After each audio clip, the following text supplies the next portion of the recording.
pandemi ini sepertinya belum usai ini Kak. Ya. Ini kira-kira gimana nih Kak, kalau dilihat dari psikologi anak pada saat pandemi saat ini Kak? Iya,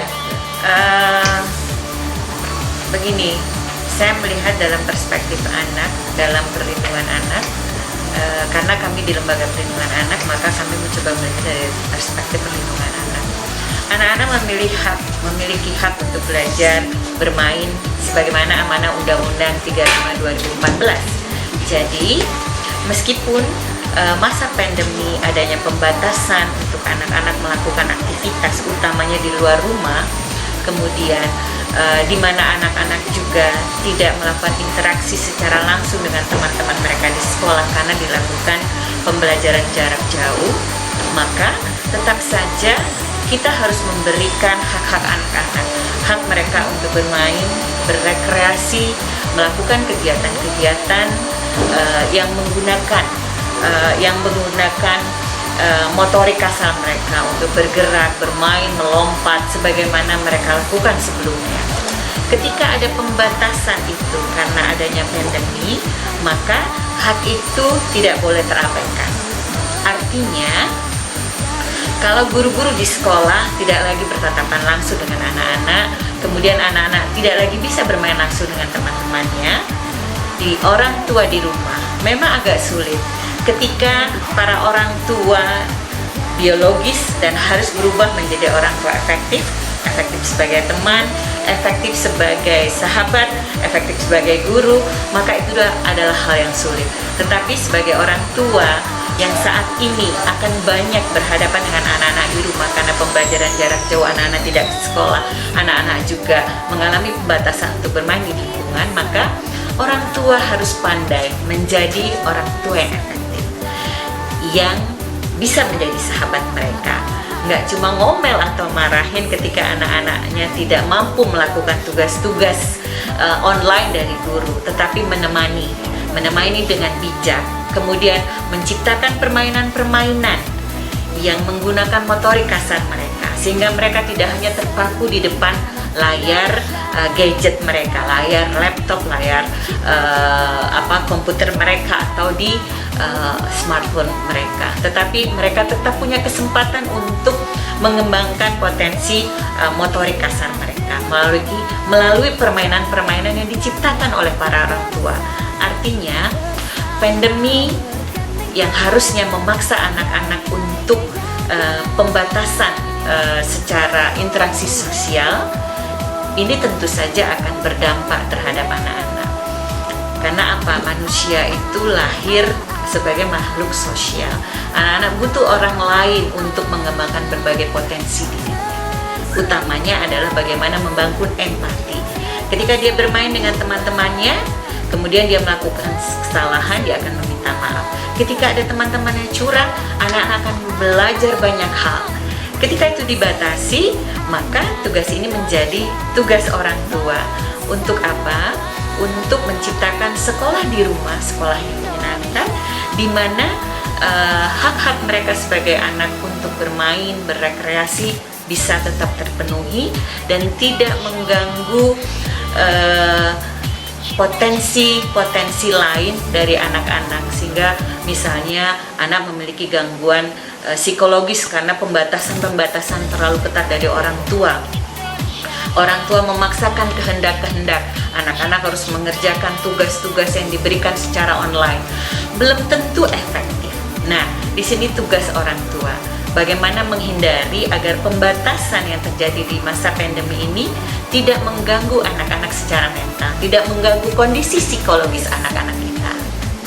Itu kalau dipaksakan psikologis untuk anak-anak gimana sih efeknya kalau sampai psikologisnya anak tuh terganggunya seperti apa misalnya kalau dia orang tua memaksakan? Kalau orang tua memaksakan kehendak, misalnya saat ini anak-anak belajar secara online di rumah bersama orang tua, kemudian orang tua membatasi aktivitas anak-anak untuk berinteraksi sosial bersama teman-teman mereka, kemudian tidak memberikan alternatif lain dari pembatasan yang diberikan. Artinya anak-anak itu secara naluri anak-anak secara fisik memiliki energi yang besar yang harus disalurkan Nah, energi besar yang disalurkan ini membuat anak-anak tidak mengalami ketegangan atau kecemasan. Nah, ketika itu dibatasi, ketika anak-anak yang energinya begitu banyak tapi tidak bisa tersalurkan dengan baik, ketika orang tua melarang anak-anak untuk bermain di luar rumah karena kondisi memaksa untuk itu, untuk tidak sebaran pandemi bisa menghampiri anak-anak, tetapi harus ada alternatif-alternatif yang diciptakan oleh orang tua sehingga kesempatan anak-anak untuk melakukan kegiatan yang bermain yang menggunakan motorik kasar mereka bisa juga terpenuhi begitu. Kemudian unsur rekreasi mereka juga harus terpenuhi.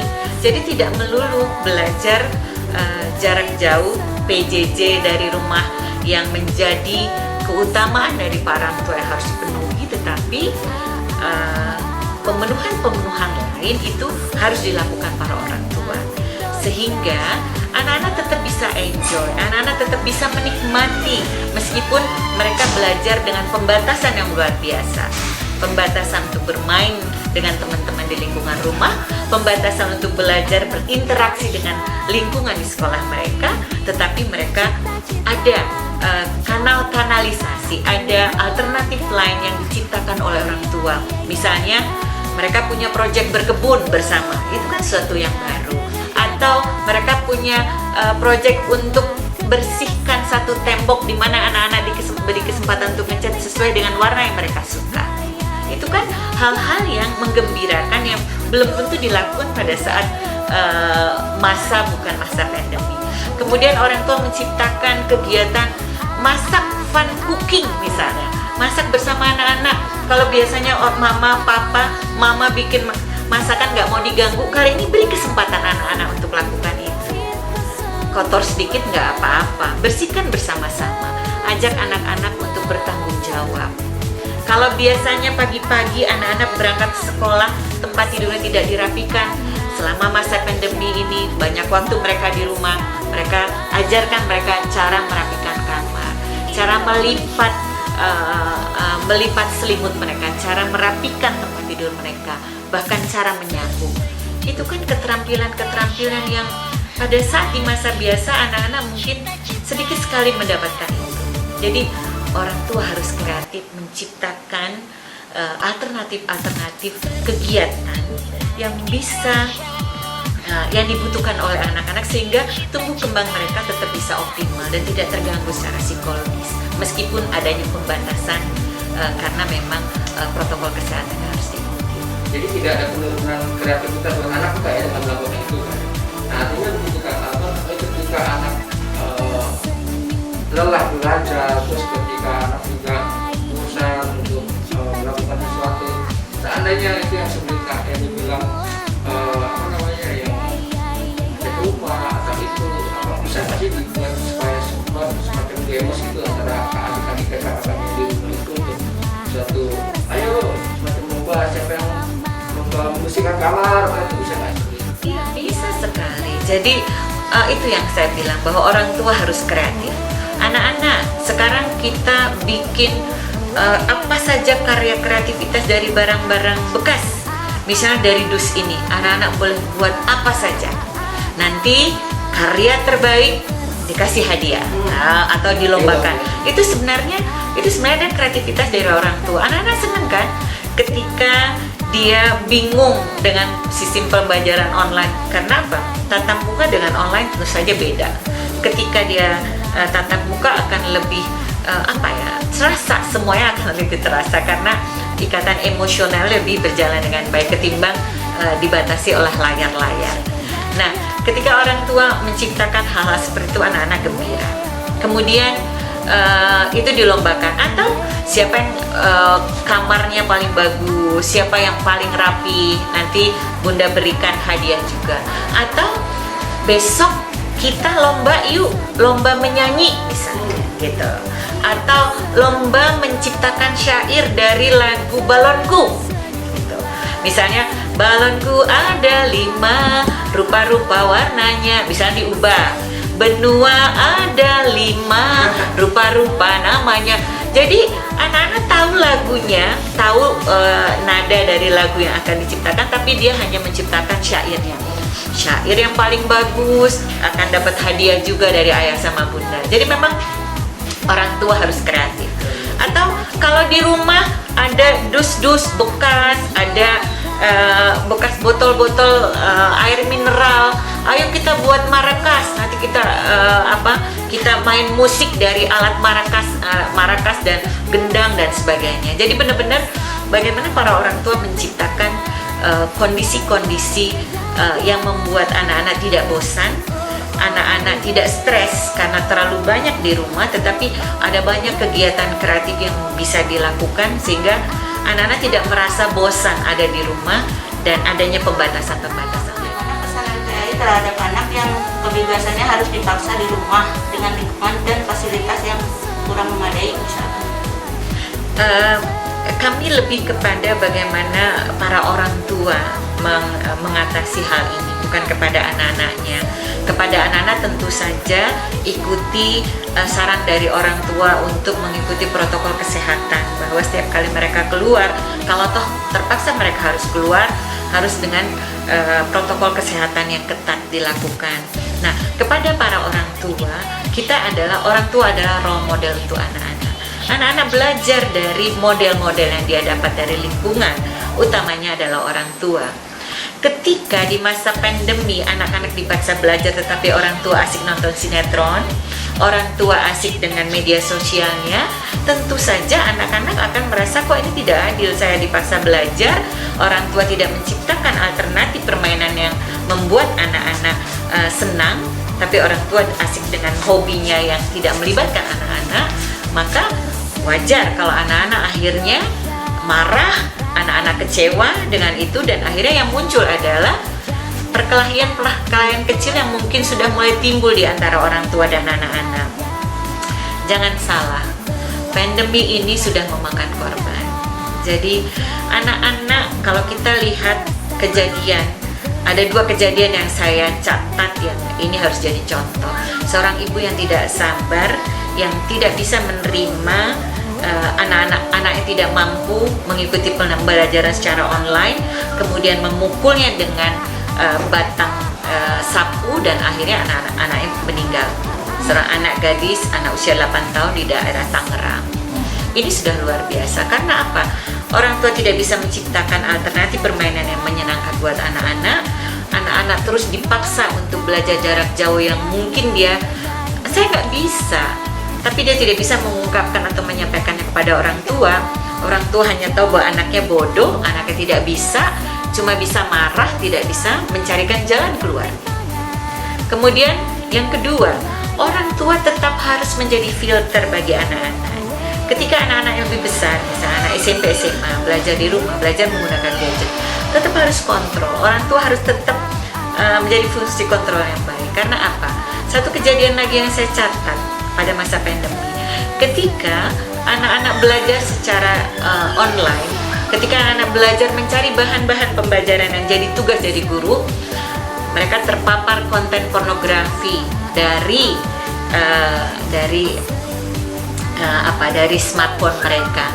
Dan ketika itu ada satu kasus seorang anak SMP memperkosa anak usia 8 tahun karena tidak bisa membendung hasrat seksualnya, karena konten pornografi itu muncul ketika proses belajar itu berlangsung. Jadi orang tua tetap harus menjadi filter bagi anak-anak. Jadi orang tua meskipun saat ini anak-anak ada di rumah, tetap harus kontrol apa yang anak-anak lakukan dengan gadget mereka, harus jadi filter, harus mengontrol apa yang sedang dilakukan oleh anak-anaknya dengan gadget mereka atau mungkin dengan komunitas teman-temannya, dan apa yang sedang mereka ingin lakukan, apa yang sedang dilakukan oleh anaknya. Jadi orang tua harus tetap melakukan itu supaya pembelajaran jarak jauh efektif untuk anak-anak tetap mendapatkan pelajaran sesuai dengan sesuai dengan kemampuan mereka, bahwa ini adalah masa darurat. Sekolah tidak boleh membebani anak-anak dengan hal-hal yang berlebihan.